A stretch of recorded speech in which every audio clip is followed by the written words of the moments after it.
এই ভিডিওটো 11 জানুৱাৰীতে মানে উৰুকাৰ দুদিন আগত মই গুড় দি নাৰিকলৰ লাড়ু বনাইছিলোঁ আৰু তেতিয়াই ভিডিঅ' কৰিছিলোঁ। কিন্তু উৰুকাৰ আগদিনা মোৰ মা অসুস্থ হ'ল আকস্মিক, যাৰ কাৰণে তেখেতক এডমিট কৰিলে, ICUত থ'লে। গতিকে আমি উৰুকাৰ দিনা তেজপুৰলৈ গুচি যাব লগা হ'ল। দৰ্শকসকল, পুনৰবাৰ মোৰ চেনেললৈ আপোনালোকক স্বাগতম জনাইছোঁ। আৰু যিহেতু আমি তেজপুৰলৈ গুচি গ'লোঁ, গতিকে বিহু তেনেকৈ একো নহ'লে। আৰু সেইদিনা যিখিনি ভিডিঅ' কৰি ৰাখিছিলোঁ, এতিয়া অকণমান মই ফ্ৰী হোৱাই এডিটিং কৰিলোঁ আৰু কৰি ভাবিলোঁ আপোনালোকলৈ মই ভিডিঅ'টো আগবঢ়াওঁ, নিশ্চয় ভাল পাব। এয়া দেখিছে, নাৰিকলখিনি এনেকৈ ৰুকি লৈছোঁ আগতীয়াকৈ, আৰু যিটো কেৰাহীত বনাম তাতে লৈ লৈছোঁ। আৰু গুড়খিনি কটাৰীয়ে কাটি লৈছিলোঁ যে, সেইখিনিও দি দিলোঁ। মই প্ৰথমে এনেকৈ কেৰাহীতে গুড় আৰু নাৰিকলখিনি ভালকৈ সানি লওঁ। আপোনালোকে কেনেধৰণে বনাই জনাবচোন। গুড় দি বনোৱা নাৰিকলৰ লাড়ু সকলোৱে খাব পাৰে, বিশেষকৈ চুগাৰ পেচেণ্টেও খাব পাৰে। সেইকাৰণে মই গুড় দি বেছিকৈ বনাওঁ চেনি দি বনোৱাতকৈ।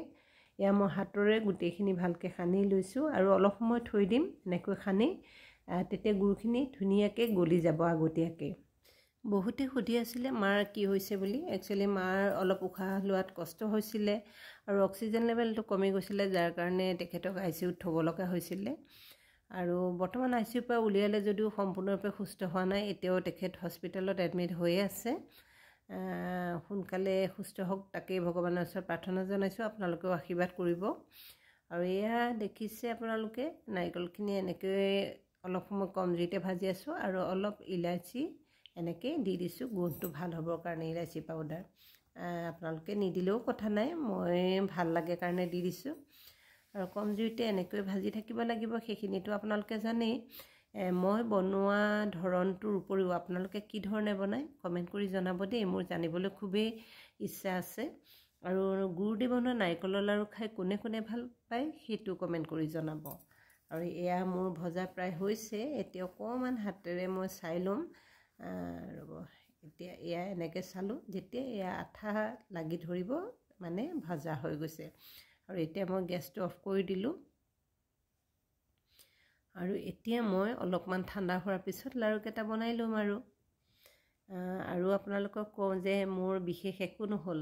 তাৰ পিছৰ দিনা দুখনমান পিঠা বনাইছিলোঁ আৰু সিমানেই বিহু বুলি। আৰু যি নহওক বাৰু, মা সোনকালে সুস্থ হৈ অহাটোকে কামনা কৰি আছোঁ। মনটো ইমান ভাল নহয়, তথাপিও কামটো কৰিবই লাগিব নহয় জানো। এয়া দেখিছে, ফাইনেলি মোৰ লাড্ডু হৈ গ'ল। 2টা নাৰিকলৰ 41টা লাড্ডু হৈছে। এয়া গুড়ৰে বনালোঁ। আৰু আজি ভিডিঅ'টো চাই কেনে পালে কমেণ্ট কৰিব। আৰু যদি ভাল পায় লাইক শ্বেয়াৰ কৰিব আৰু মোৰ চেনেলটো ছাবস্ক্ৰাইব কৰিব আৰু মোৰ পেজখন ফ'ল' কৰি ৰাখিব।